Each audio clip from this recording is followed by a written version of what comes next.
What is going on, Lunatic Fringe? Happy New Year to everybody. Here we are one more time talking about the burns for Binance. 5.5 billion Luna Classic were burned in the last 24 hours from Binance. Now, listen, I don't support taxation burns. I understand why you do, but I should also note that Binance is doing it and absorbing their own fees by doing the burns that they're doing. This is not the same. So when I say that I support Binance continue to do their burns, it's because they recognize that people don't want to pay and be taxed themselves for the burns. So there are some questions about that. And I wanted to establish that, look, there's a difference between what we're talking about and this random tax being put on you or attempting to be put on you by influencers who just want you to pay a penalty for your investment in order to pump their bags. I disagree with that entirely. So if you haven't already, make sure you hit the like button, the bell to be notified, and leave a comment down below letting me know. If you disagree with me, that's okay. That's what a DAO is for. That's what a DAO is about. I don't think you should be taxed. I don't think that you should be penalized for trading Luna Classic. And if you are penalized for trading Luna Classic, then guess what? You won't be here very long, because when you use a leverage position, and let's say you 10x Luna Classic and it gets a 1% gain in one direction, well, that's 10% profit for you with a leveraged position. But if there was taxation of some sort, then it's only 9%. At some point, it becomes detrimental. And if you're not using a leverage position, then a 1% gain on $100,000 is $1,000. But if you get taxed on it, now you have to wait for 2,000. It slows down your process. I just disagree fundamentally that that's going to pump anything. So, and also the part that quote unquote I didn't understand from some of these guys was that it was only going to be on the active chain, which makes no sense whatsoever, because the burns would then be nominal because there's barely any trading on that chain. So it's irrelevant. So not only is it irrelevant and incredibly small, I assume they know all about this. I don't know. But not only is it incredibly small, but it's not even where people trade. So silly. Anyway, so we got a lot of information to go over. The new year is kicking off very well, and we're going to start off with Genuine Labs. I've been looking at Genuine Labs. Now, let me point this out before we get started here. Terra Luna Classic has outperformed Luna this year, should you switch. And there's an in-depth article. I'm not going to go into this with you, but I suggest you go to CoinGate and read through this. And they are talking about, of course, everything's been going on, and they're not really covering it deeply, but the everything going on with Duquan has created a black cloud over Luna, if you will. However, Luna is pumped when Lunc is pumped. So, I guess these guys are looking at it overall and not seeing the same thing. But look, both of them are pumping, and it's But this things like this do keep Luna and Luna Classic in the public eye. So good stuff. Go check out the funding over here. We've got Jesus is Lord, Cap the Community Pool, and Overflow Funds to the Oracle Pool, CEX spot trading burn programs. There are a couple of different discussions to be had. Go check them out for yourself. Try to figure out, what you're going to do when it comes to proposals. Now, again, going to proposals, 11940 did pass, and that is the Genuine Labs Terra Classic development proposal. Wen, Min, and Dong are all doing. We proposed to work collaboratively with the L1 team on Terra Classic, focusing on integrating and improving the IBC hooks and packet forward middleware, as well as enhancing the end-to-end testing and interchain testing for the fee tax charging mechanism. So benefits, guys, you can read this for yourself. It did pass, so this is the law of the land, or will be implemented as the law of the land. You can check this out. Everybody kind of agreed to it. $16,000 for about 6 weeks worth of work. It's going to be done in 2 parts. This is going to help and further integrate. This is the objective here, is to develop and integrate comprehensive E2E end-to-end and interchain tests for the existing and upcoming fee tax mechanism on the Terra Classic benefit. So we'll check that out. Should be good. Interesting times. We've got the burn that's out here. Super cool. And then, I kind of went through here looking for Genuine Labs just to kind of see, a little background on who these guys.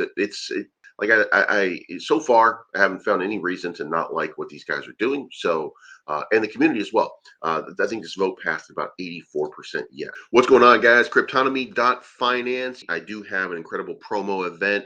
Follow Cryptonomy_fi. Make your deposit at Cryptonomy.finance. Like and retweet the post and tag 3 friends who love Solana. As you can see right here, earned about 0.0014 Bitcoin. When we get to our fixed levels, my tether so far, $4,345, I've actually earned $251 in accrued interest. For my XRP, 224 XRP, Ethereum 0.09, Ethereum, Bitcoin, we've got 0.008, 0.008, also about $500. Of course, these ranges were a little different. I was using a little bit more. And then we have the long-term one that I set up over here as well, 0.01. The launch pool. Guys, I want to stress, like, this is where the money has been made. My position right here, you can see right now, we've accrued interest of $19,000. By the way, the reason for that is very simple, because if you get in on the launch pool. And some of these, when you get something big, like 9.74, and you're in on 18x return or a 7% return, another 8 right there. Once you start to get these big returns, that's when you start to get the big rewards. So we put a heavy amount into this. What I'm going to do, we're going to look up some Solana. And so we're going to throw in the maximum amount for Solana. We're going to get 25 Solana, and then we're going to continue here. We're going to do the 12-month rate, since that's 103%. Boom. Now we have another holding. On the My Deposits here, you're going to see that one up there at the top. Best percentage rate right now. Fantastic. Make sure you check out Cryptonomy.finance. So now let's look at the chart. It's new year, so we're pumping about 17 billion up on the day in the overall market. Not really transferred to Luna Classic yet. You can kind of zoom in here, and you can see for the last couple of hours we got a nice little reversal, retesting the 20. Now this is a good sign here. See this pink one right here? This is the 20, the 20 MA. We bounced off of it, bounced off of it, bounced off of it 3 times in a couple hours, and now we wicked above it, and now we're starting to use it as support, which means that'll lead us into the 50 and then the 200. If that happens, then perhaps we get a breakout. Now, the reason that I'm not really convinced that we're going to have a breakout yet is because we're still in that golden pocket right now. We're still in the 618 to 786 range. Haven't gone down to the bottom.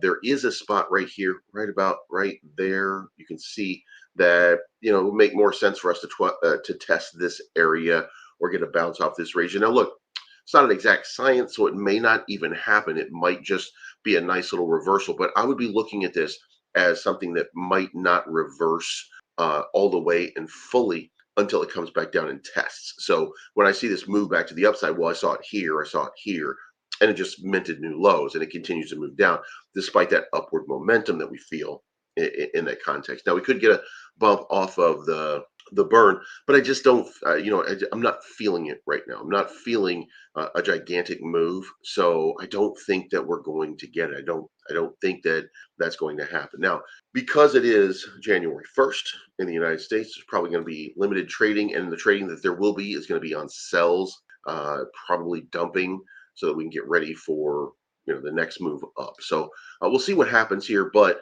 the spike on Luna Classic and not USTC does mean, by the way, if you haven't already, perfect opportunity for you to make one of those flips that I always talk about, where change your Luna Classic, which is on a little bit of a pump over here, for your USTC, which is on less of a pump right now.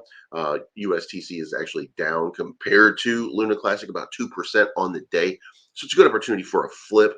If that happens, then let it run up here to about 4 cents again, which I do think it's going to probably end up doing pretty soon. Again, also in the golden pocket, but we don't have resistance in that golden pocket. So I think that USTC, unlike Luna Classic, without that volume in that range, probably reverses a little bit easier. So we could have a nice little run on USTC that is getting ready to come. So wait for your opportunity if you're going to do that and make that flip. Remember, maybe you want to wait until it gets to the 50 SMA, but that's up to you. That's for you to decide. Anyway, that's it, guys. Good day so far for Luna Classic, up a little bit over 1%. Good if you're doing futures trading. If not, then just hold on. Let Genuine Labs do its thing, and then in a couple days, you'll see what happens here. We got about 6 weeks for them to do it. We're gonna have another burn with Binance in that period of time, so everything looks pretty nice. Still waiting for a repeg, still waiting for something like that. Quant team, Red Line Drifter, I think, is reaching out to the centralized exchanges and trying to find out what's going on there, because we haven't heard any update, haven't had any confirmation of it so far, and I complained about it. So we'll see what happens. Anyway, it's not financial advice. I'm always right. Thank you for tuning in, and Happy New Year.